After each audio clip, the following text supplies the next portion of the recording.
David Meltzer is in the house, at least via Zoom. He's all the way in California. I'm in New York City. Thank you so much for your time, David. Just real quick, so everybody knows, and I'm pretty sure they do know because I talk about you all the time on Instagram and everywhere. You're the CEO of Sports One Marketing, a company that you started with Warren Moon, which is pretty cool. You're a best-selling author and keynote speaker, and congratulations on your new book, Game Time Decision Making. Dave, I think what people really want to know is, before we get into the really cool questions, a little bit of your story. I love your story, and my favorite part of your story is a moment where your mom told you, "Is everything okay? And do you need any money?" So if you can kind of give a little bit of your childhood and then growing up and how you lost your money, and then we'll kind of take it from there. Sure. I grew up with 6 kids and a single mom, specifically focused on money. I wanted to be rich for one reason. I wanted to buy my mom a house and a car. The reason is I had a super happy childhood, 5 boys and 1 girl, except for when I caught my mom crying over finances. The car would break down, dishwasher, couldn't go to summer camp, worried about how she was going to effectuate the dream she had of all of us having graduate degrees, fulfilling her destiny of doctor, lawyer, or failure. And so I worked extremely hard. I was kind of the odd man out in my family because I wanted to be a professional football player, got a scholarship to college, realized very quickly as I got ran over by Christian Okoye, and he left his signature footprint on my chest from running me over, that I better be a doctor, lawyer, or failure. Learned a valuable lesson from my brother when he told me to be more interested than interesting, because I didn't even know doctors were supposed to be in hospitals. I thought sports doctors were on sidelines and training centers. I had no idea that you had to spend so many years in a hospital, and I hated hospitals. So I became a lawyer. Valuable lesson: when I graduated, I had 2 high-paying offers. One to be a oil and gas litigator. The reason I went to the law school I went to is I reversed engineer the highest paying jobs out of law school, which was oil and gas litigator. Went to the top school, Tulane University, for maritime law. Graduated and actually got a job in that space during a recession, but also got a job to sell legal research online in a brand new thing called the internet. And so I asked my mother, who, as you know, is so important to me and my trusted advisor, what I should do. And without blinking, she said, "You need to be a real lawyer. Take the litigation job, because this internet thing's a fad." And so for the first time in my life, I realized that I had always put faith in what my mom wanted for me, not what I wanted for myself. And that in looking at my mom's situation, knowledge, experience, and business acumen, I realized that she may not know what she's talking about the internet. So I learned a valuable lesson, that just because someone loves me and cares about me, which no one loves me or cares about me more than my mom, doesn't mean they give me good advice. And I started putting faith into myself. I started voting for what I wanted in my life and not being resentful of getting what other people wanted. I now felt happy with the choices that I was making. In fact, they resulted in abundance. I made 9 months out of law school, over $1 million, and bought my mom a house, a car, paid off my law loans, and once again reinforcing that money buys happiness. And that perspective, though, was the wrong perspective. It was one that led me into the Silicon Valley to raise hundreds of millions of dollars for a wireless proxy server company called EveryPath, and then even led me farther to be CEO of the world's first smartphone, a Windows CE device called the PCE phone. And from there, multimillionaire, got married to my dream girl from the 4th grade, who hated me in the 4th grade and 6th grade when I threw rocks and eggs at her. But moreover, led me to get and build Samsung, which manufactured the phone, became the 2nd largest manufacturer of phones. Smartphones were too early. The CE mechanism and operating system died out, and I lost my job. I met a guy named Lee Steinberg, and soon became, in 48 hours, the chief operating officer, and 6 months later, the CEO of the most notable sports agency in the world, Lee Steinberg Sports and Entertainment. Most people know Lee from the movie Jerry Maguire. And somehow I had manifested all of this. The truth is, at that point in my life, I had everything. I could buy whatever I wanted. I was extremely happy. I felt that money bought me happiness, but I had lost some things that I didn't realize that I had lost. I had lost my core values. And so I had 3 warnings. One was my father sending me a jacket on my 30th birthday after not giving me a birthday present for 20 years and telling me he didn't believe in birthdays. The jacket had no pockets and no lining.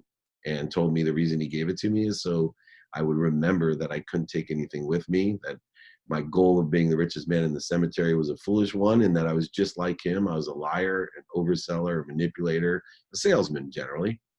And I hated him for that. I didn't listen to him. And then my best friend, who had been my best friend to fourth grade, the guy who actually asked my wife to go study with me at sixth grade camp, and she told me no, tell him to ask me himself. But my best friend was not hanging out with me and finally told me why, because I was hanging around the wrong people and the wrong ideas, and he didn't want to be around it. And I told him I wasn't doing what those people were doing. And he said to me, he said, you can lie to me, but don't lie to yourself, which crushed me. And then 2 weeks later, my wife actually told me that she was going to leave me, that she wasn't happy.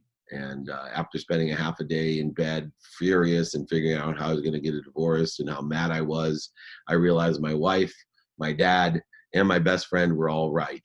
And that I better take stock in who I was and what I want to become. And that I better live with gratitude from now on, accountability and forgiveness, and live an inspired life. And after watching Rocky for the third time, and I said to myself, man, if I can look up, I can get up. So I started living my life in a different direction. 2 years later, as CEO of Sports One Market, as CEO of Lee Steinberg, I had all the karma and lessons that I had learned. I had lost over $100 million in claimed bankruptcy, which led me to how this podcast began. I had to go tell my mom that I had lost everything. But the hardest part of telling her that I lost everything is I realized that I hadn't taken her house, which I bought for her, out of my name, which meant I had lost her house and that she was going to have to move. I was dreading this moment, although I'd been blessed to go through a quantum shift for 2 years before I lost everything. This, to me, I had no idea how my mom would respond. I thought maybe she literally would, Jewish guilt me until the rest of my life, cry, maybe even die. I had no idea what this stress would do to her, and I was terrified. But I walked up to the door, let her know that I had made horrible mistakes, horrible choices, but I was assuring her that I was on the right path and I'd make everything back. But I'd made a terrible mistake, and I had the home in my name, and I had lost her home, and I thought for sure she was going to cry, but instead she just looked at me and said, "Are you okay?" Right. And then she said, "Is there anything I can do for you?" And when she said that, it was an epiphany to me of living a life of unconditional love, of living my life of abundance, of service, and of value. And so moving forward from there, my whole life changed. And I was very successful in getting back what I wanted, and doing it the right way by being of service and asking for help. That's awesome. So real quick, as I pick up my son and feed him, it's my day to take care of him today. That's awesome. Pick him up. How So old is he? he is 5 months now. Oh, he's gorgeous. What's up, buddy? What's his name? Let's turn him real quick. His name is Noah. He was sleeping. But, Hi, Noah. Noah, so I'm going All right, to... this just became the best podcast I've ever done. Noah, you got some questions for Uncle Dave? Well, yeah, he does have a question. So for somebody that's young, to follow up on the story, you're in your 20s, you became a millionaire really young, and you had it all, basically. For somebody that's going through that right now, how can they take stock in who they are, as you just mentioned, so that because you talk about all the time, they don't have to pay the dummy tax, find 3 mentors, find 5 mentors. You talk about it all the time. So how can they take stock in who they are so that they don't have to fall where you fell? Yeah, I think it's going back to my book, Connected to Goodness, and understanding your foundational values. So if you do a value assessment and inventory of your values every single day, your personal values, what's important to you, your experiential values, what you want to experience, your giving values, what you want as your legacy, and your receiving values, what you want to give. I know I change that around on people. They're like, what do you mean you're receiving the values of what you want to give? Because there's 3 worlds, right? A world of not enough where you're a victim and no matter what you receive, you never have enough. And then there's a world of just enough. When you receive, there's just enough for you. But for me, receiving is giving. They're both one. So when I look at the 4 core values, personal, experiential, giving, and receiving, giving is about my legacy, receiving about what I can give. and how and what I can do, the reasons, impacts, and capabilities that I'm going to have with what I'm receiving. So every day, to take stock in who you are and what you want to become, you should be doing a value analysis, a foundational value analysis, putting the percentages every day on what's important to you during that day. And they should never be balanced 25, 25, 25, and 25. So looking at your day as you're a new father with a 5-month-old named Noah, there's different values for today that you may have compared to when Noah's 17, and go listen to the music, The Cat's in the Cradle, when he's too busy to talk to you. So there'll be different values for everyone, and hopefully in the end of our lives, when we're 100, 120, or 140, it'll all balance itself out, that we spent 25% of our lives on our personal values, our health, our character, whatever is important to you. Our experiential values, 25% of our life was experiencing unbelievable lessons and journeys. 25% of our lives on our legacy, raising our children and building a name and a brand for ourselves. And the 25% of receiving, which is giving. What can I give to others is my philosophy of receiving. And if we do that, you will take stock in yourself. You will accelerate and grow at exponential rates, and you will take stock in what you want to become. Thank you. Now, since you went through that adversity, and we met 5 times already, and I tally them, right? So I always wanted to ask you this question, but I was always embarrassed to ask you in front of people. But I quickly learned that you have to live your truth, and if I just put my skeletons out there, nobody else can really tell me anything because I already put it out there. You did this, so I want to ask you this question. For somebody that, and we don't have to get into details just to save time, but for somebody that 3 years ago almost lost his marriage and really just caused a lot of harm in that relationship and with the family, to get practical, how can somebody, everybody knows, you're like, oh my God, I can't believe this. You just let them down. How can somebody start taking moves in the first week, 2 weeks, to not fall in like the depression or get stressed out or something like that? What are some tips or things you would say to somebody like that? There's only 2 tips, right? So 1, start putting your faith in what you want, put the light into the gratitude of what you are grateful for. And then 2, right, go to forgiveness, right? Forgive yourself. Once you forgive yourself, there is no attacks that can come upon you. When you become completely vulnerable, you become invulnerable. So I stick to my core values of gratitude, forgiveness, take accountability for what you've done, and live an inspired life. And that will move you and process all that you've done in a much more expedient manner in order which to effectuate what you want back in your life. And it's amazing. I coach so many different people, executive coach and personal life coach people. And I have people all the time that have made horrible mistakes in their marriage, and they've come out and I tell them, look, stop trying to ask for forgiveness. Just forgive yourself. You can't give what you don't have. When you are forgiveness, others will forgive you. When you are love, others will love you. When you are truth, others will be truthful with you. So look and focus within. It goes within the context that we were talking before. What do you want to receive so you can give it away? Forgiveness, gratitude, and accountability will allow you to have an inspired life, to look at the light of what you do have and live within that light. Remember, just 1 particle of light overcomes 1,000,000 particle of darkness. So we might as well focus or put faith in the light in which we want. To make a little bit of a shift here, just because of time. So I want you to think that you're me right now. Okay. So you're 27 years old. Your name is David Collado. Muy Collado. So you're living in New York City. You're married. You have a full son. You have a full-time job. You're making over 50K. But your dreams and goals are to build an incredible interview show. And I have interviewed people like yourself now, David Meltzer, Greg S. Reed, Scott Duffy, people like Patrick Bet-David, Evan Carmichael. And I look at people like Tom Bellew and Ed Milet that I would love to have on the show one day, but they're kind of seen, right? They're kind of studio where I have people come in and interview them. So that's... I'm not at the level of Tom Bellew or Ed Milet. Oh, you definitely are. I love your podcast. But my dream, right? My desire is to have like a studio where I have people coming in, and I really don't know how it works. Do I pay for the flight? I don't know how it works, but I have that, and I just did a TEDx talk that is coming out pretty soon, which is pretty awesome. I'm building my speaking career. I'm getting into schools. I'm doing all of those different things. If you were in my shoes with everything that you know now, what would you counsel me on? I counsel you on radical humility. I tell you every day you should be asking in person, on the phone, via email and social media, radio, print, and TV. You should be asking how you can be of service and provide value to the Tom Bilyeu's and Ed Milet's of the world. You should be asking them as well, do you know anyone that can help me? You should be asking everyone in person, on the phone, via email and media, radio, print, TV, and social media, do you know anyone that can help me? I'm looking to do a podcast with these people and build my audience. And as far as the studio goes, you can rent them and borrow them all over the place. You don't need to build them. It already exists. It's done. It's done. It's done. So you should just believe and look from the possibilities, the probabilities to your perspective. Use the ask and attract methodology.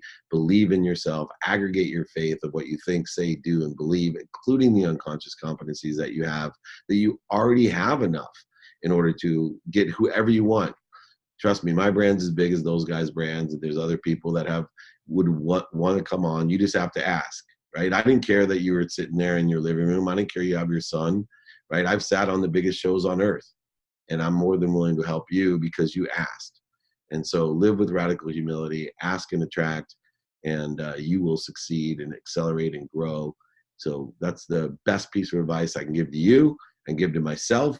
And I'd give to myself when I was 27 years old, especially. That's awesome. Back to David Meltzer now. So you always talk about, what if you were 12 no's from the yes that you're looking for? And I don't have a problem with asking. Trust me, I'm really curious to go back in my DMs and emails and see how many people said no to me, just for fun. But in terms of the providing value, right? And you talk about I have everything, to be able to have a meeting with them, and radical humility. How are some ways that people like me can provide value to others? Because I know I get like an email reply like, please fill this survey out, put the number of followers that you have on your social media. And I know sometimes they say no because of that. Of course So, they do. yeah. So how are some ways that I can provide value to them? So you got to ask, right? So you need to ask open and closed-ended questions, ask people what they're doing today, figure out a way. The best way is to create the void for them to fill. So instead of filling out the form, what you should be communicating on the DM is how you can be of service and what value you can provide, simply by asking, what are you doing today? What are you working on? How can I help? Blah, blah, blah, blah, blah.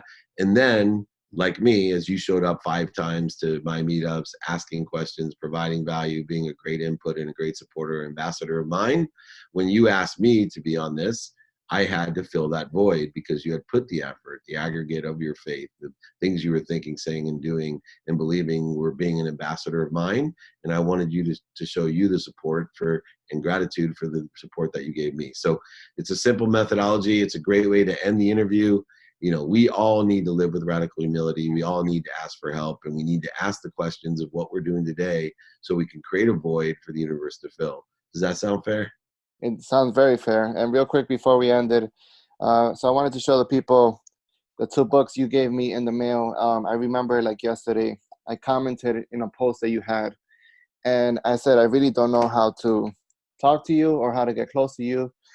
And you replied, send me a DM and I'll send you my books and we'll start like that. And I just want to say thank you for that. Then the first time I met you, I don't know if you remember this. I show you this book and you're like, wow, and you kind of looked at it a little bit and you kind of played with it. I thought you were going to smell it. I smell books. I don't know if you smell books, but Nice. and you wrote, it's right here. So you wrote, Carlos and Lucy, every time I read this book, I make more money, I help more people, and I have more fun. Unconditionally, David Meltzer. I want to, if you can just answer this, you put unconditionally. Why? Judgments and conditions are putting and voting and shopping for what other people want. I live my life unconditionally, or aspire to live my life unconditionally, by putting faith or voting or shopping for what I want. And I don't want to put judgments or conditions on other people, put my perspective on other people as well. So as I suggest to you that Think and Grow Rich is one of the greatest books ever written that's helped me make a lot of money, help a lot of people, and have a lot of fun, I also want to remind you that my judgments and conditions, which I put upon Think and Grow Rich, are unconditional. That I only want the best for you, and I perceive and inspire, as well as hopefully motivate you to achieve what you want unconditionally. So it's just a reminder of radical humility and the lack of judgments or conditions that we put upon others so that they could put faith in what they want, not faith in what Dave Meltzer wants for them. I appreciate the time, Carlos. I love Noah. I'll see you next trip to New York, my friend. You got it, right? Thank you, David Meltzer. See Take you. care. Bye-bye.